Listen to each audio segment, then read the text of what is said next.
Are two things that rarely get mentioned in the same breath: disability and sex. There's a belief that disabled people don't want or need sex and intimate relationships, but that's certainly not true.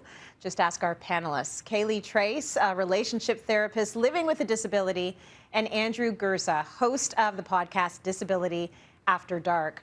Thank you both for joining us. I'm going to start with Kaleigh. What are some of the misconceptions we have around disabled people and sex?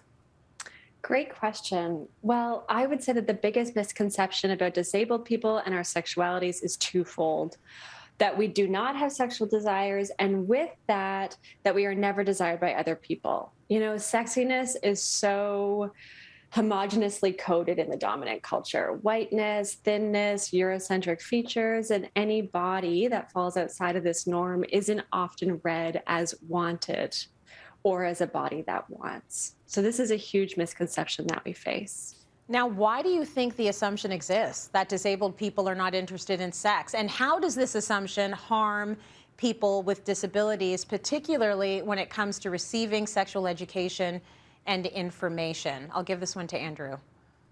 Oh, that's such a big question. I think the assumption exists because we have hundreds of years of people saying that our bodies were bad, our bodies were ugly. We have laws from 1874 to 100 years of laws that said that our bodies shouldn't be on the streets in major cities like Chicago and like Toronto. There were laws on the books saying our bodies should be criminalized. So all these assumptions come from history, and then that boils down into the way we look at our education system. We are not, because we shouldn't have sex, we're not included in these very important conversations. And I think it's really harmful because we then don't get education like our peers do, or education that meets our needs of our particular bodies with disabilities. I want to talk, good points, and I want to talk about internalization for a moment. It happens with racism, it happens with sexism.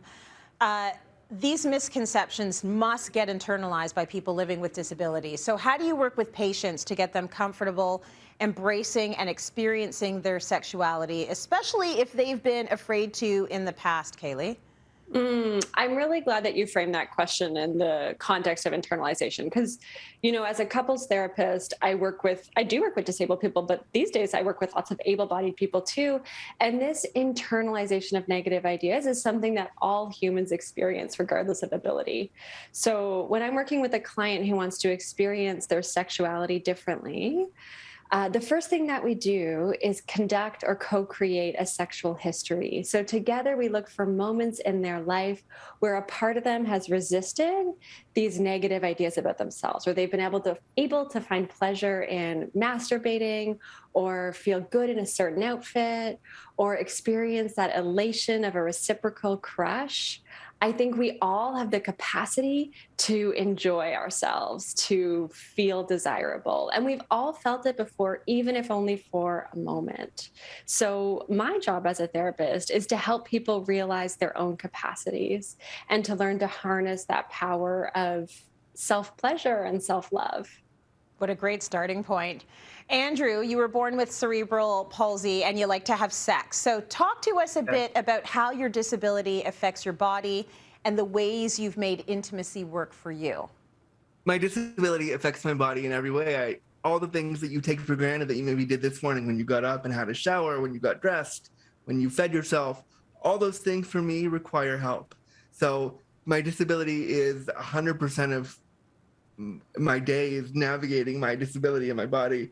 And how that affects my intimacy is that I can't do certain things that non-disabled people can do in the bedroom. So I have to rely on a lot of communication with the partner. And it's different than just, we always say like, oh, communication is the cornerstone to any relationship. And yes, that's true. But when you have a really severely disabled body like I do, communication has to be a lot deeper. You really have to get in tune with the partner, even if it's just a partner that you don't see very often. You really have to teach them about your body, and that can be really vulnerable and hard. So intimacy for me and sex for me is less about the act of sex and more about the experience with the person together, learning about my disabled body and me learning through the experience with them that my disabled body deserves pleasure.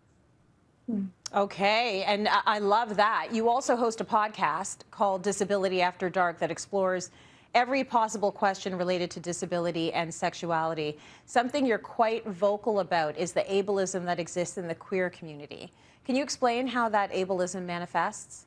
Oh, wow. Again, such a big question. I'm so glad you brought up ableism because we never hear it on TV ever. So I'm really glad you used that word.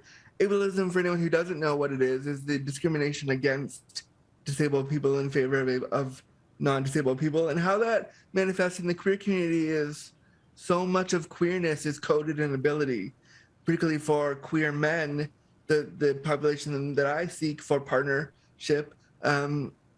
It's coded in if you can go to the gym, if you work out, if you're athletic, if you're fit. And in queer spaces, much of the queer spaces are not designed to be accessible. And when you bring up accessibility in a queer space, they often say, oh, well, we had one person with a disability in once, so it's totally accessible. I think it manifests a lot in the way that disabled bodies are not seen as sexual in queer spaces, and also the lack of access is something we don't talk about enough in queer spaces. Now, obviously, we have incredible people like you two who are advocating for the disabled community, but what else needs to be done? Because I'm sure there's a laundry list. Kaleigh, I'll leave this one with you. My answer is actually simple. Just listen to us. A slogan from 1990s disabled activism out of South Africa is nothing about us without us. There's incredible disability organizing happening here in Ontario, and we just need to be heard. Absolutely. And at the forefront of these conversations, but you need space to be made so that these conversations can happen. Kaleigh and Andrew, thank you so much for joining us, for your candor, for sharing so much insight on this topic. We really appreciate it.